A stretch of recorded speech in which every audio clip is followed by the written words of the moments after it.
டெல்லியில ரொம்ப கொடூரமா ஒண்ணு நடந்துட்டு இருக்கு. ஒட்டுமொத்தமா இருக்கிற அங்க ஸ்ட்ரே டாக்ஸ் எல்லாம் அப்படியே அப்ரூவ் பண்ணிட்டு ஊர்கோடியில ஷெல்டர்ல மாத்த போறாங்களாம். ஃபர்ஸ்ட் ஆஃப் ஆல் அந்த மாதிரிலாம் ஷெல்டர்லாம் அரேஞ்ச் பண்றதெல்லாம் ரொம்ப இம்பாசிபிள் டாஸ்க். எத்தனை thousands ஆஃப் டாக்ஸ் அப்ரூவ் பண்ணி எங்க கொண்டு கூட்டி அடைக்க போறீங்க? உங்களை திடீர்னு உங்க வீட்ல இருந்து உங்களை தூக்கி ஊர்கோடியில போட்டா எப்படிங்க இருக்கும்? அந்த டாக்ஸோட இடம் தானுங்க. as much as this earth belongs to us.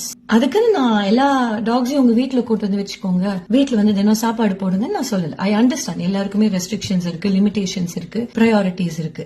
எனக்கும் புரியுது. என்ன 4 பேர் கேக்குறீங்களா, உங்களோட குழந்தைய வந்து ஒரு நாய் கடிச்சா நீ சும்மா இருப்பியாமான்னு. சும்மா இருக்க மாட்டேன்னா எனக்கு புரியுதுங்க. தப்பு தான். அந்த ஒரு நாய்க்கு ரேபிஸ் கடிச்சு இருக்குங்கிறதுனால அந்த மொட்டை நாய் கூட்டத்தையே தூக்கி ஊர்கோடியில விற்கிறது எப்படிங்க நியாயம்? நமக்கு மத்தியில எத்தனை கிரிமினல் சுத்திட்டு இருக்கான், எத்தனை ரேபிஸ்ட் சுத்திட்டு இருக்கான். ஒரு ரேபிஸ்ட் இருக்கானேங்கிறதுக்காக can we wipe the human race from the face of this earth? இல்ல. சோ எல்லாத்துக்குமே ஒரு லாஜிக்கல் அப்ரோச், ஒரு ஹியூமன் அப்ரோச் ஒண்ணு இருக்குல்ல. 5 அறிவு படிச்ச அந்த நாய்களுக்கும் 6 அறிவு படிச்ச மனுஷங்களுக்கும் இந்த சண்டை ஆக்காதீங்க. நான் அவ்வளவுதான் வேண்டிக்கு கேட்டுக்கிறேன்.